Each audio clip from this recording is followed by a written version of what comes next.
just introduce you and then Sure. you can begin with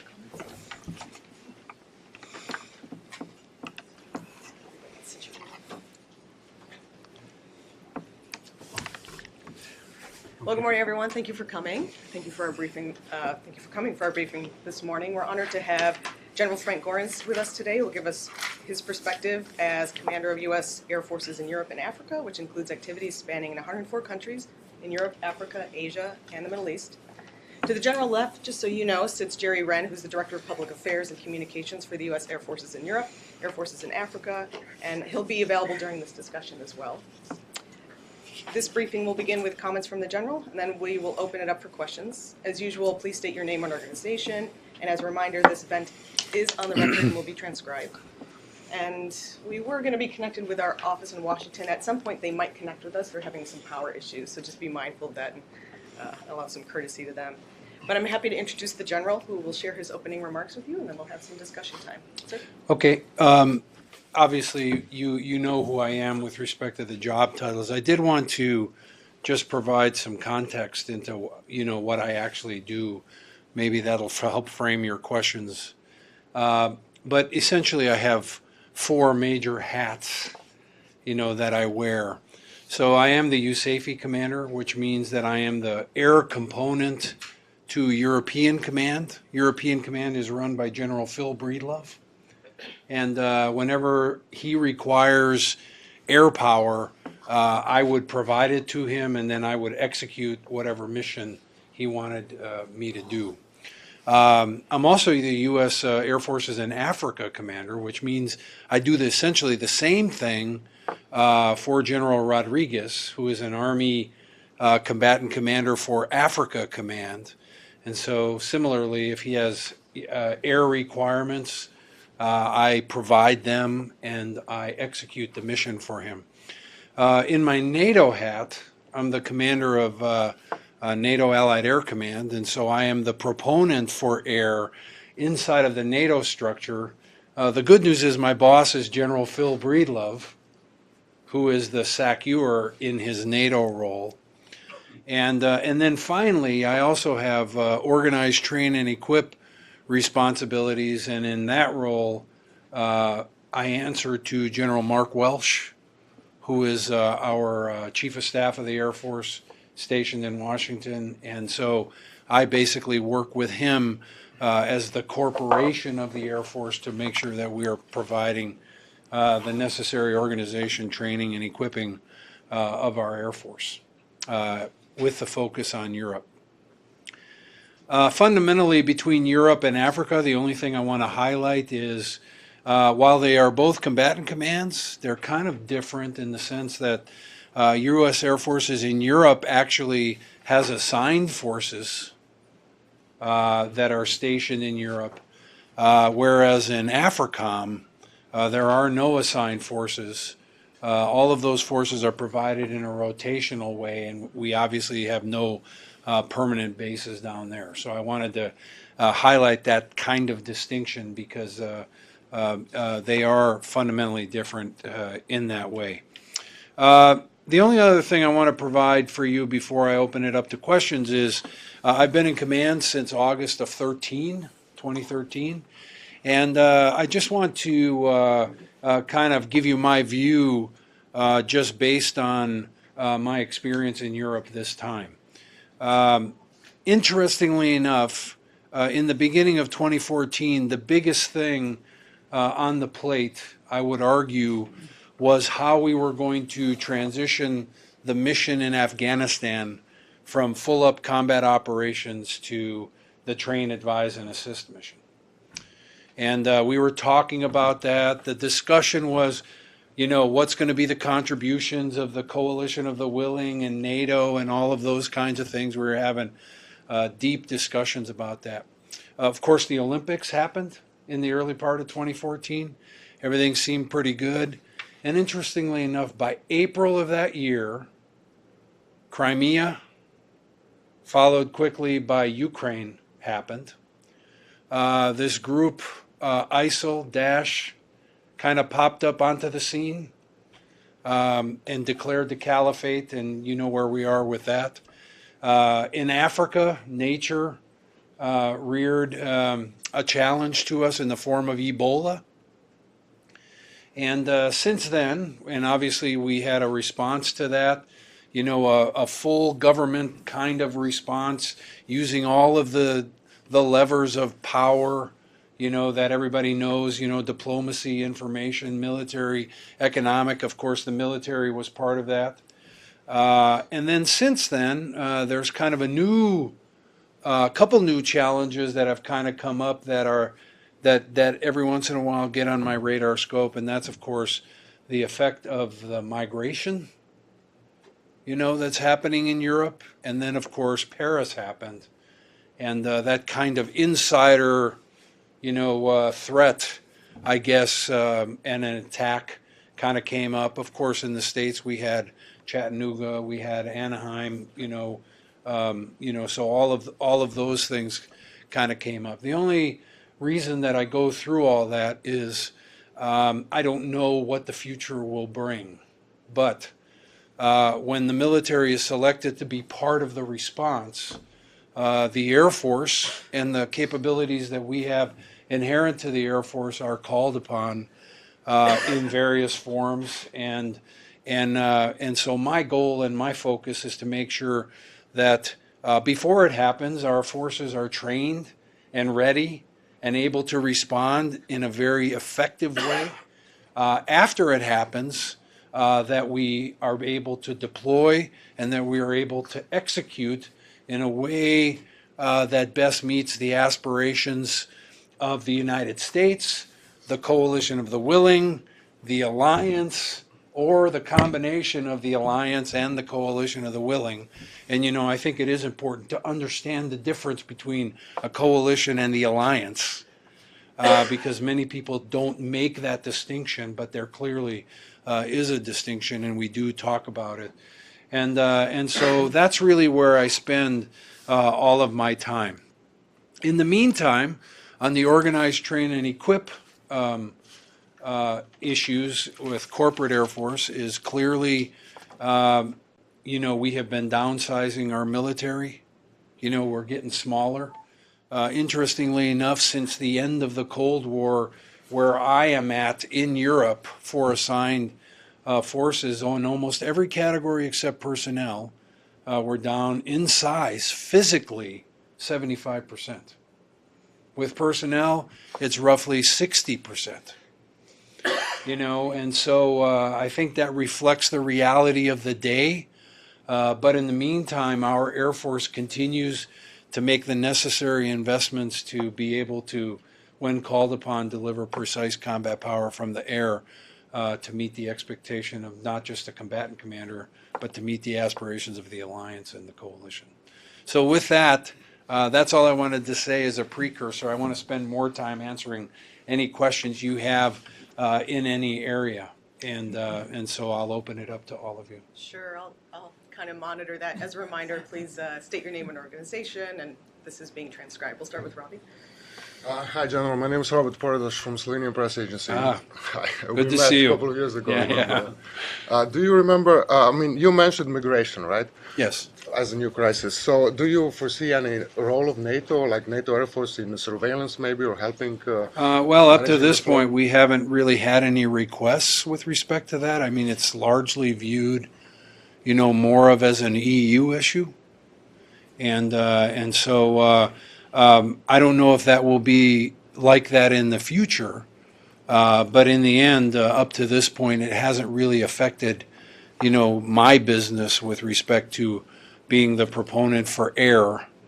And so, no, I haven't seen any additional workload of it. Now, particularly on the U.S. side, obviously, the European countries have made a commitment to, the settlement of the migrants, and I know Germany's working really hard, and I've witnessed firsthand, some of their efforts to meet the desire of their country, and so obviously there's a lot of work being done in that particular area. We're working really hard and obviously looking at it from a distance to see if there's if there's any potential requirement to come out. But you of would that. be you would be ready to accept that if there would be any requirement or any.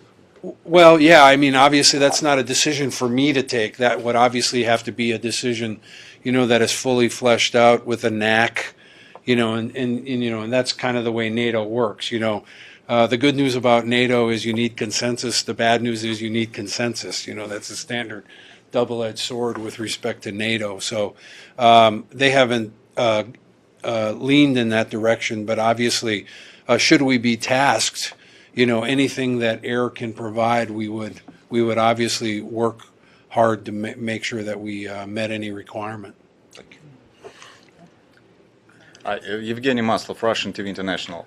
How could you describe Russian Air Force right now for America and American allies in Europe as a threat or not threat? Because you remember it was a few episodes recently, in recent years, when Russian warplanes were invading airspace of bordering countries. So is it threat really for American allies right now?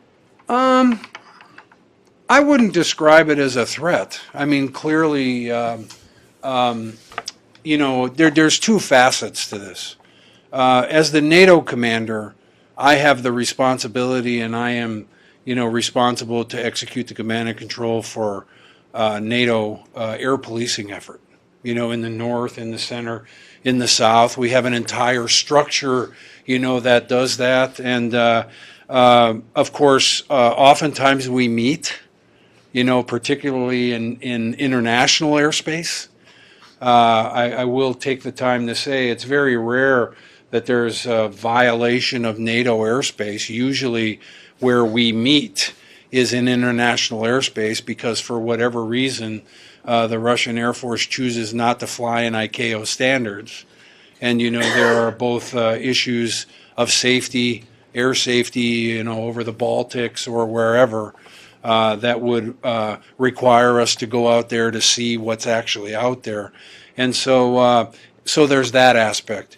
And then, of course, there is the agreement with respect to the Russian Air Force operating in the same airspace that we do with respect to Syria.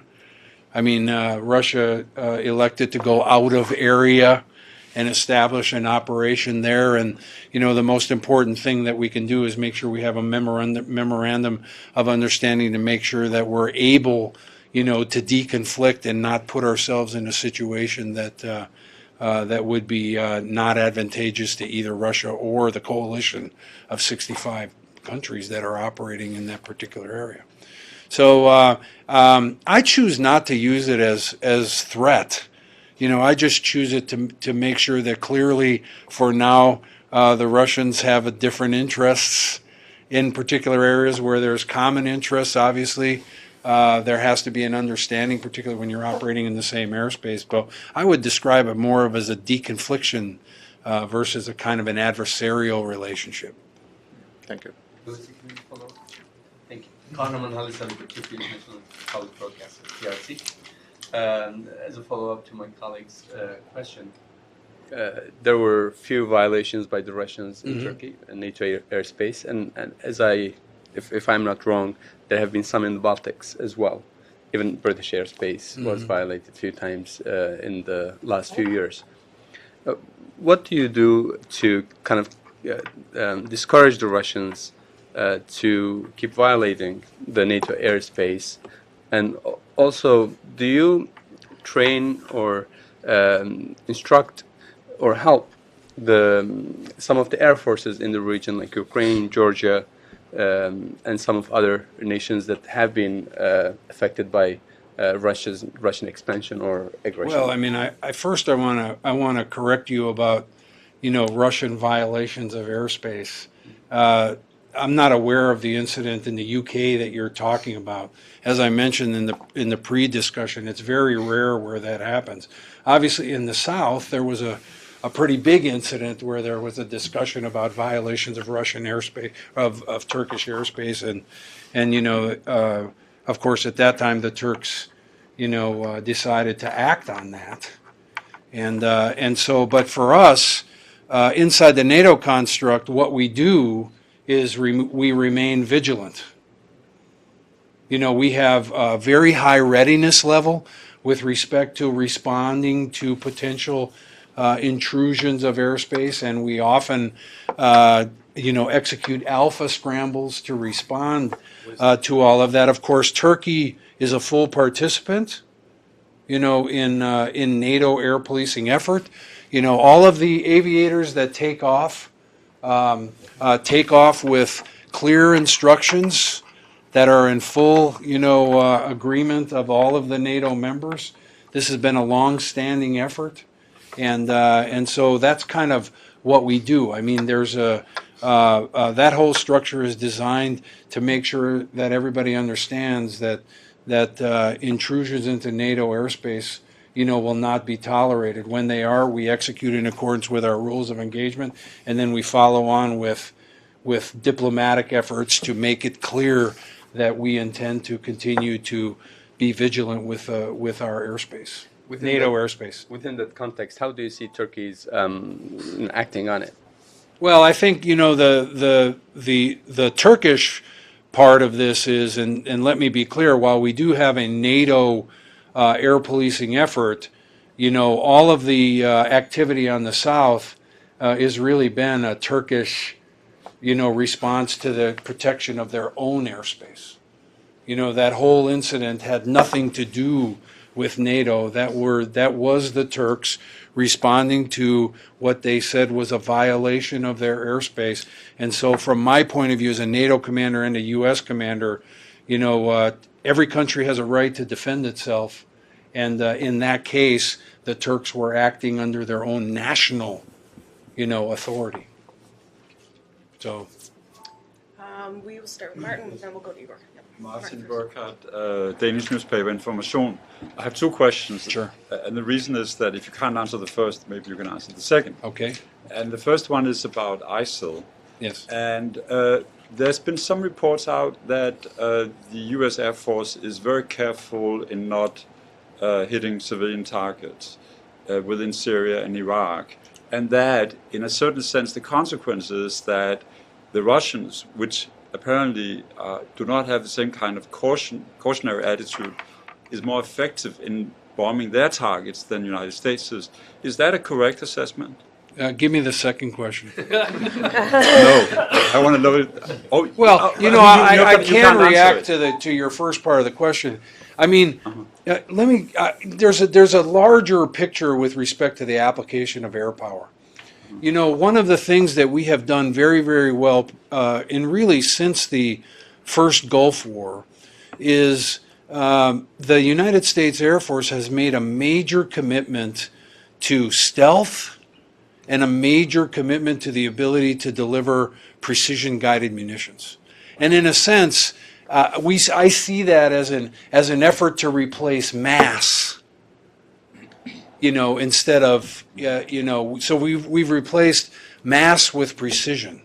Because we can drop a weapon, very, very close to the target, and we can reduce the yield, with the adjustments that we've made, the ability to fuse the weapon, we can make the weapon fuse after it gets into the ground to minimize collateral damage. So, the essence of your question is, the fight in ISIL from the air is no different than any other fight that we've had, because we always work very hard to limit collateral damage. Now, the unintended consequence of moving to precision for munition is you have to have very precise intelligence. Because in the end, if you tell the aviator to hit the target, he's going to hit the target. He or she is going to hit the target.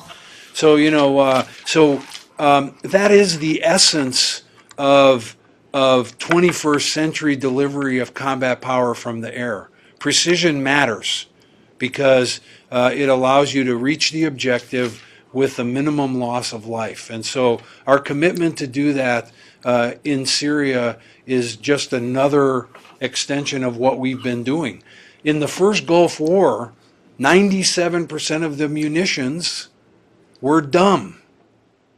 Only 3% of the munitions were precision-guided munitions. Today, that's all turned around. In fact, we don't drop dumb bombs, quote, dumb bombs. We always drop precision-guided munitions. That's just become the American way of war to attempt, and the coalition way of war to attempt to minimize collateral damage. Now, just please know that I am not in charge of the Syria operation. That belongs to Central Command. Some of the detailed questions I would defer to Central Command. But in theory, I've been listening to the same reports you have with respect to the number of precision-guided munitions that the Russians are dropping versus, quote, dumb bombs. And so I don't know the exact details to that. But in the end, when you're dropping bombs that are not precisely guided, your chances of collateral damage and unintended consequences of that certainly rise. I don't know what the details are of that, but that's something that you can probably ask the CENTCOM guys. So since you couldn't Okay, answer so are that we ready for exactly, the I have a second question now? yeah, Okay. which is about Mali. Now that Denmark has just sent a contingent of, Right. of soldiers, and, Right. I was just wondering, what is your evaluation? We know very little, we journalists, just reading around what's going on in Mali. What's the challenge there at the moment for the Air Force? Well, the challenge there is in the big view.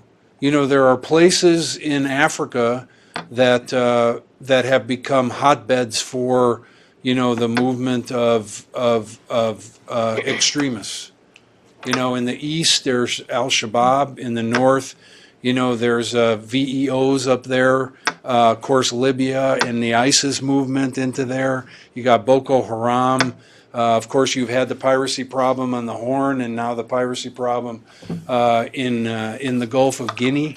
And so, the challenge will always be, as we compete for priority of the things that air can provide, there's only certain capacity. Now, the good news is, as you mentioned, your country is contributing down there. The French are operating down there. We support the French in their effort down there, with intel, surveillance, reconnaissance, and airlift. And so, there are partners who have interests in Africa, and where possible, and if they ask, and it meets General Rodriguez's vision for what we're doing in Africa, then in fact we contribute with whatever the coalition of the willing is. And you have drones as well.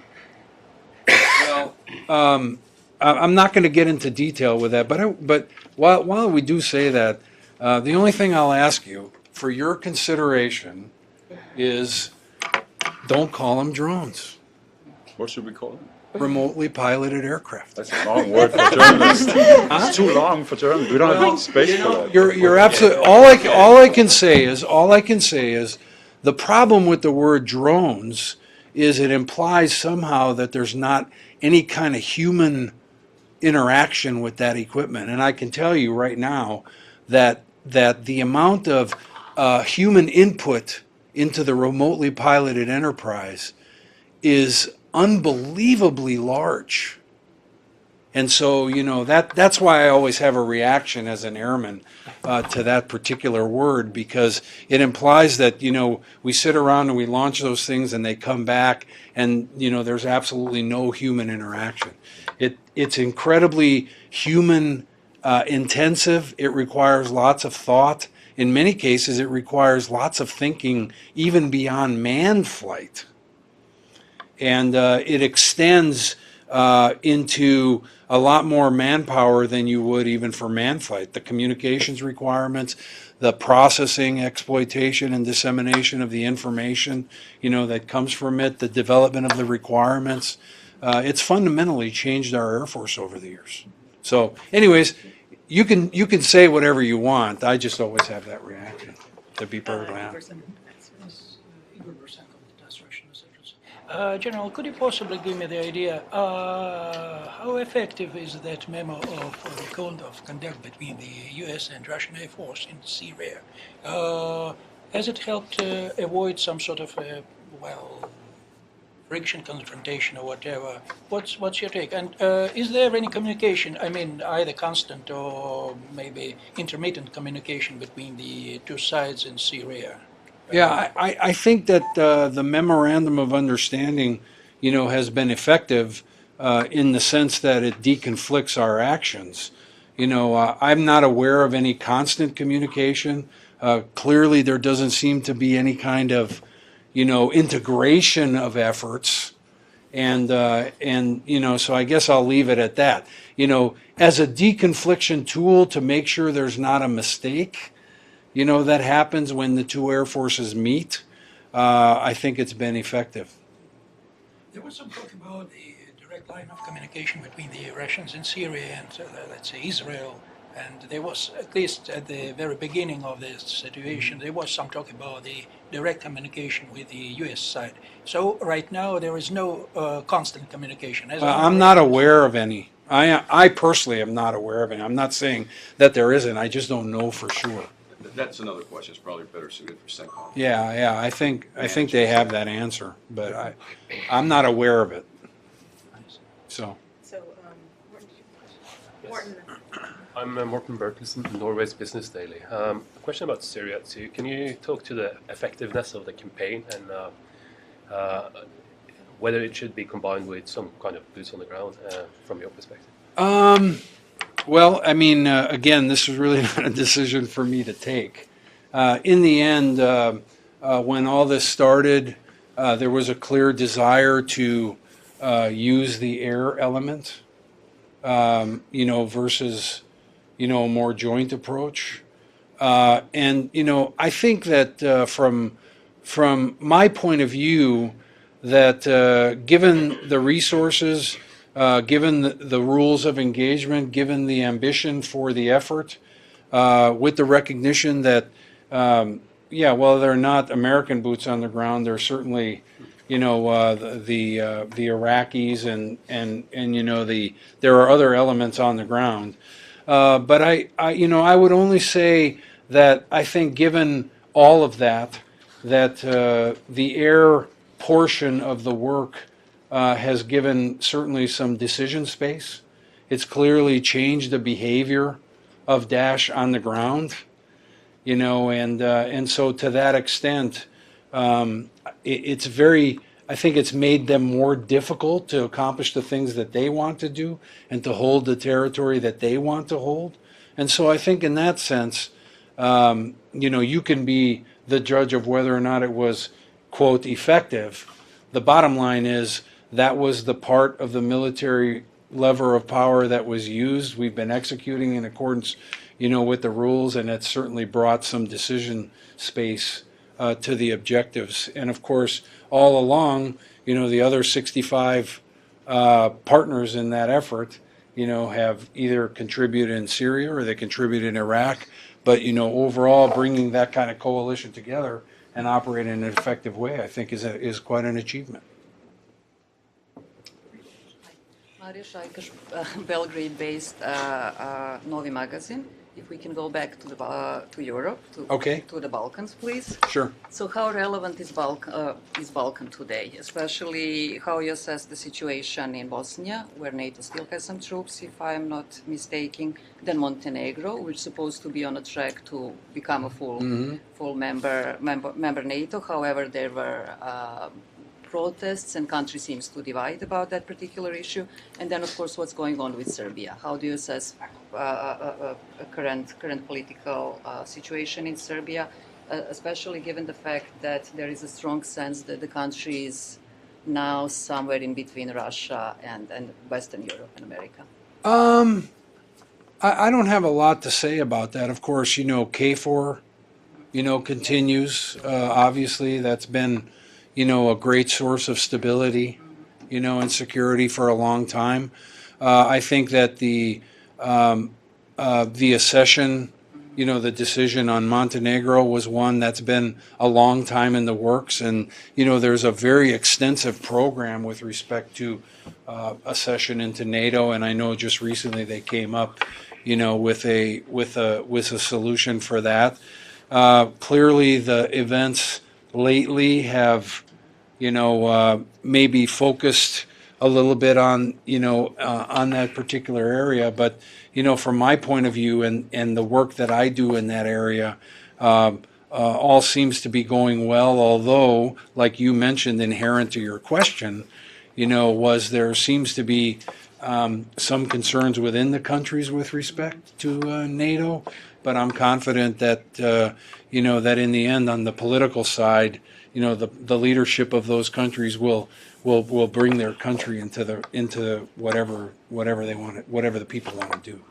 So beyond that, I don't really have an assessment of the, the Serbian political situation. But Do you think that it's likely that Serbia will at some point be joining NATO? I think you're in a better position to tell me that than I am.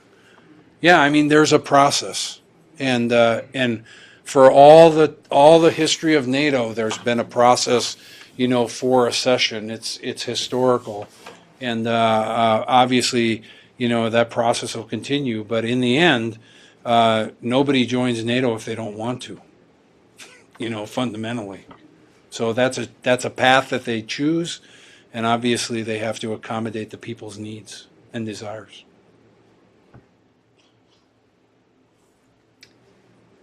We'll go to the back. I am Hyung-Won Poo, working for 동아일보죠, a South Korean newspaper. I have some questions on North Korea's recent nuclear test. What do you think is their intention by their kind of provocation, and what's the best way to deal with this threat? And what do you think that a surgical strike can be one of the options to address North Korea? Well, that's really out of my area. But obviously, I mean, this is the fourth test. I think we're, the nuclear issue, that's been an ongoing one for a long time. I don't really know what the goal is with respect to the North Korean view on what that means for them and what they can get out of it. But in the end, I think that the coalition inside of South Korea is doing exactly what you would expect them to do. Clearly there was a B-52 flight there as a show of force. I mean, it was very visible, those kinds of things. But the bottom line is, I think it represents a commitment to the coalition, to South Korea's security, and beyond that, I don't really have a clear answer. Given the situation in North Korea, sometimes it's a little bit baffling. But the bottom line is, the pursuit of nuclear and the ability to deliver with ballistic missiles, is a concern not just in that area, but it's a concern in where I'm at also. Because, we have that concern in Europe with respect to ballistic missile defense and how we're going to do that in the future. So. General, sorry, Melissa. How is that going? How's that going? Yes. Well, on the NATO side, we have an interim operational capability that we have been working with. I'm the commander of that activity. Up to this point, it's been, pretty much sensor, command and control, that kind of discussion. But the capability for interceptors, is there. And so I would say in the development of the defense design, all of the things that are required to provide for an effective defense, we're on the path to initial operational capability. We're working that like we always do, even today. And I would say that it's going as well as it can, and we're working that inside of NATO.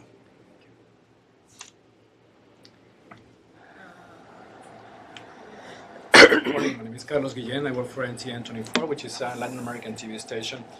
In Latin America, we don't see very often B-52 flying over our sky. So for our audience, which is not getting used to that, how we would like to get a broader idea of the meaning of a B-52 flying over on the south of Seoul?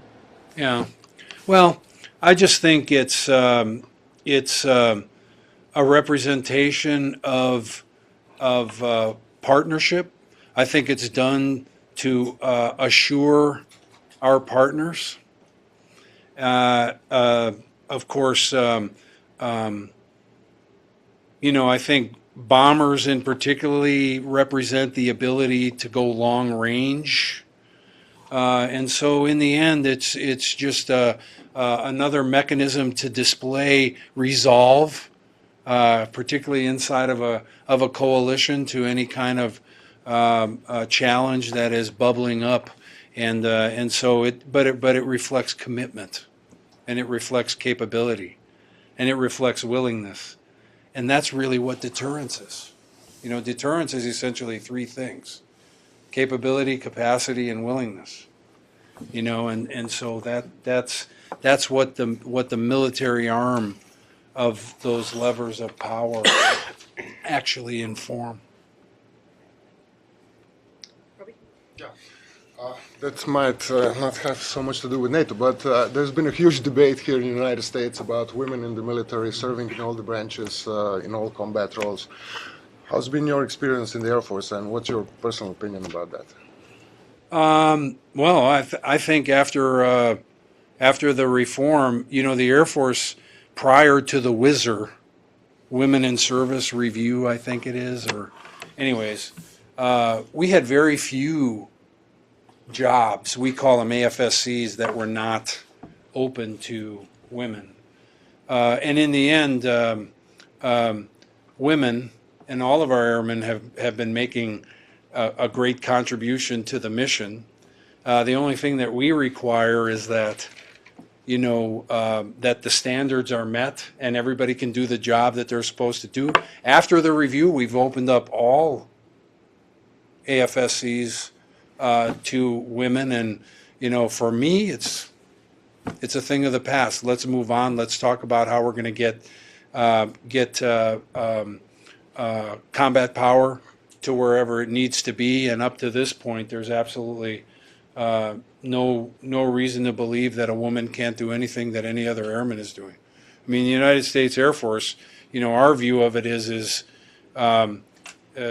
it's not a woman who is an airman, it's an airman who happens to be a woman.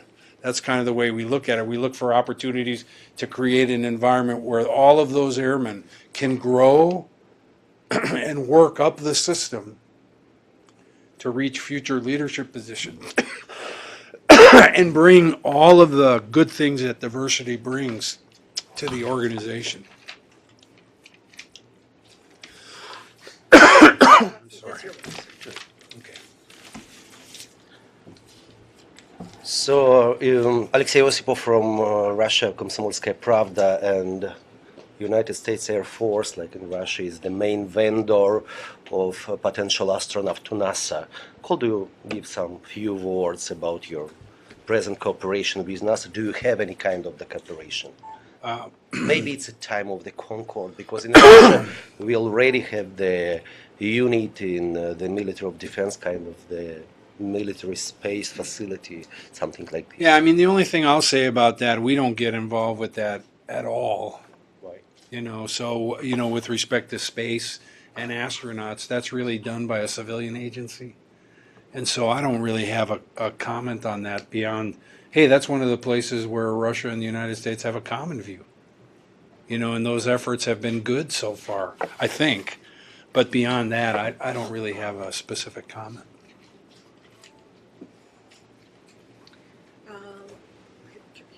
I'm Mustafa Çağlayan with Turkish Anadolu Agency. I have a question about the Incirlik Air Base. Yes, I just went there. Really? Yeah, Last month. I travel there often. Yeah. Mm-hmm. Has the use of that base allowed your military to launch more effective airstrikes against Daesh as much as you expected? I would, the short answer to that is yes. Because one of the big things about the projection of air power is, bases are our platforms. That's where we generate combat power from. The location of Incirlik is such that because it's very close, we get much more out of the platforms that take off out of Incirlik to provide, support to the ISIL work or anything else. And so Incirlik is a fantastic base.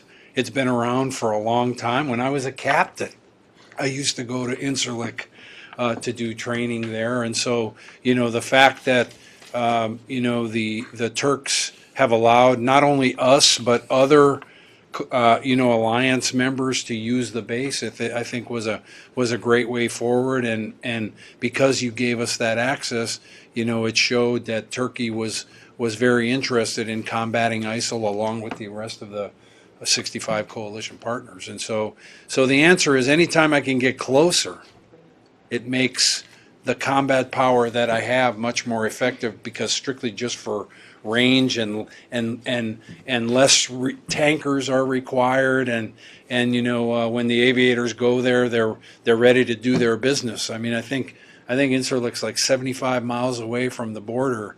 I mean, in fighter time, that's like 4 minutes. So it makes it much more effective, and we're grateful that the Turks decided to allow us to do missions. And by the way, the same goes for Diyarbakir with respect to the personnel recovery mission.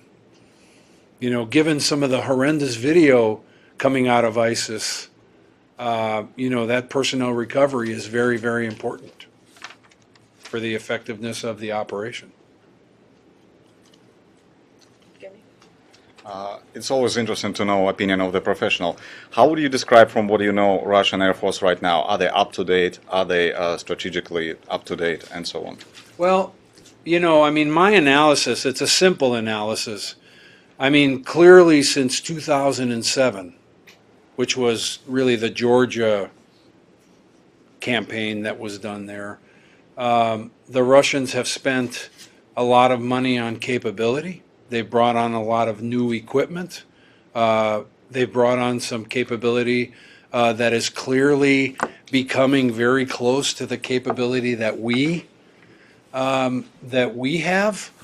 The fact that you deployed it forward to use it in combat and probably test some concepts, not just in the air, but the cruise missiles and all of that other stuff, is interesting. But my simple analysis of the Russian Air Force is they have more capacity, they have more capability.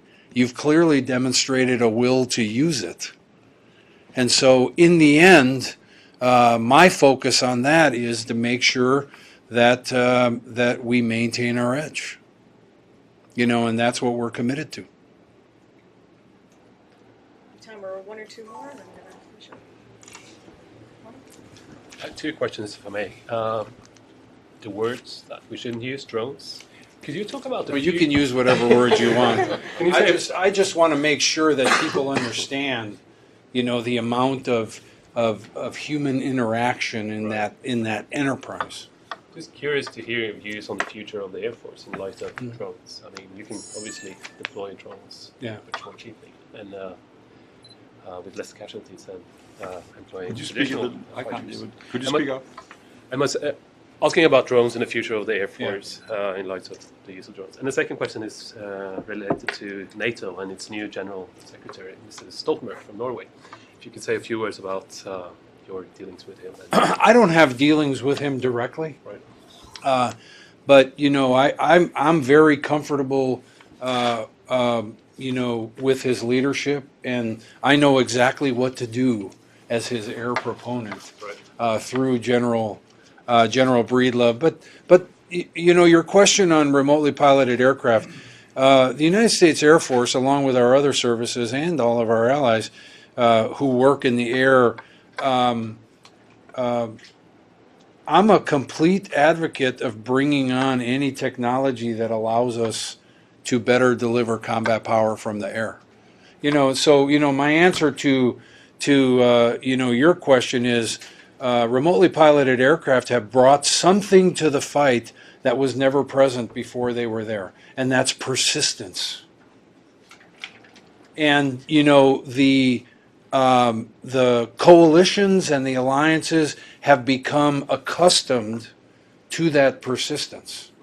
And so I welcome anything that allows me to have better situational awareness of the battlefield. And if the commander chooses to go kinetic, that we deliver the weapon in the most effective form with the most accuracy possible. And that's what really that enterprise has done. Besides an elevation in the volume of intelligence, surveillance, and reconnaissance because of their persistence, that combination of persistence both with intelligence, surveillance, and reconnaissance and strike, I think has manifested itself in a positive way. What about the ethical sides? The ethical parts of it? Well, I mean, again, that's not a new issue. In the end, we always enter into a conflict with a mandate, and in the case of Syria, UN, Chapter 51, or I don't know what the right word is, but the bottom line is it's all a lawful effort. Obviously, we deliver all weapons in accordance with the rules of law. Inside of my Air Operations Center, we have lawyers that advise the commander and are assigned to the unit to provide persistent, underpinning of legality. And so, my view of it is today isn't any different than any other conflict that we've had. We always deliver combat power from the air in a completely lawful way with ethics first and foremost. And there are plenty of situations that I've seen where we did not deliver a weapon on advice from the lawyer. And that's just the reality of today's environment. So persistence, it provides persistence to the air combat capacity. What does it mean, persistent? Persistence means, that because it's unmanned, that it can stay out there for a long time. And so if the commander says, I want you to look at this place for the next 24 hours, we can look at it for the next 24 hours or whatever. It's hard to do that with manned aircraft. We can, but it's much more expensive. And so, it's that very persistence that provides a granularity, that has not been, we haven't been able to do before without great expense. And I think fundamentally that's the part of the way that we have gone, to try to leverage our asymmetric advantage in the air. I give a lot of the credit for that to remotely piloted aircraft and the ability to loiter over the target for long periods of time. In fact, when I was in Iraq in 2005, I actually flew the Predator. That was the aircraft that I was assigned to fly. And I witnessed it firsthand, and I've been a long-time fighter pilot before that. I have a great appreciation for that mission area, and I would say that unmanned aircraft I have seen make the effectiveness of manned aircraft better in an exponential way, and I think it works the other way too. So we continue to grasp for technology. We provide tactics, techniques, procedures, concepts of operation that take advantage of that technology with the goal to deliver precision, to make sure that we achieve our goals at the lowest cost in life, in casualties. Given what you just said, do we need manned aircraft at all in the future? Can we just... I don't know what's possible in the future. As a pilot, I'm not concerned about that. Right. But I think that right now, the relationship between manned and unmanned aircraft, I don't think will be changed in the near future. I guess the way I'll answer that question is, are you ready to go to LaGuardia and get on a remotely piloted airliner? No. Yes. Okay, then when you are, come back and ask me that question, and I can answer it with more fidelity. I mean, clearly, the human dimension of it, requires manned aircraft for the unforeseen future. because there are things that are done from the air that just rightly cannot be delegated in an unmanned mode, in my view. That's Frank Gorenc's opinion. But again, when that time comes, let me know. I will. Okay? For me, the answer is no. I mean, I just don't see that point coming. Will technology evolve later on to a higher level? Maybe. But still, there's a safety factor that is incumbent with human beings flying the vehicle. Now, in a remotely piloted aircraft, human beings fly the vehicle, but it's not kind of the same discussion. Okay. We'll take one more. We're going to end this This conversation. is going to be short, yeah. Maybe, I apologize in advance, so maybe I missed it at the beginning. What are you doing here in New York now? And secondly, most importantly, how's your Slovenian advancing? My Slovenian is at the very low. For those of you that don't know, I am myself an immigrant to the United States. And I immigrated in 1961 from Slovenia, and that's why you're asking the question. It's not any better, really, honestly. But I'm trying as hard as I can. I was just happy to see you, because maybe I might get a couple of words of practice. But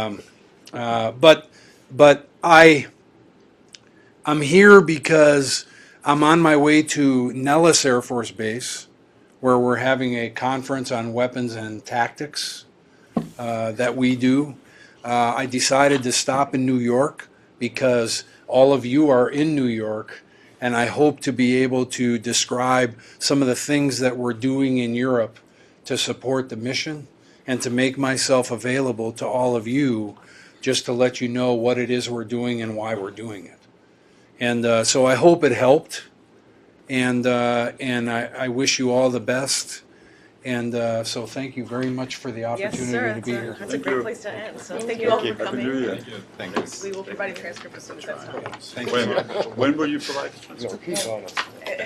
Whenever the transcribers, it's based on priority. The secretary has a meeting, they go first priority. Those are bureaucracy.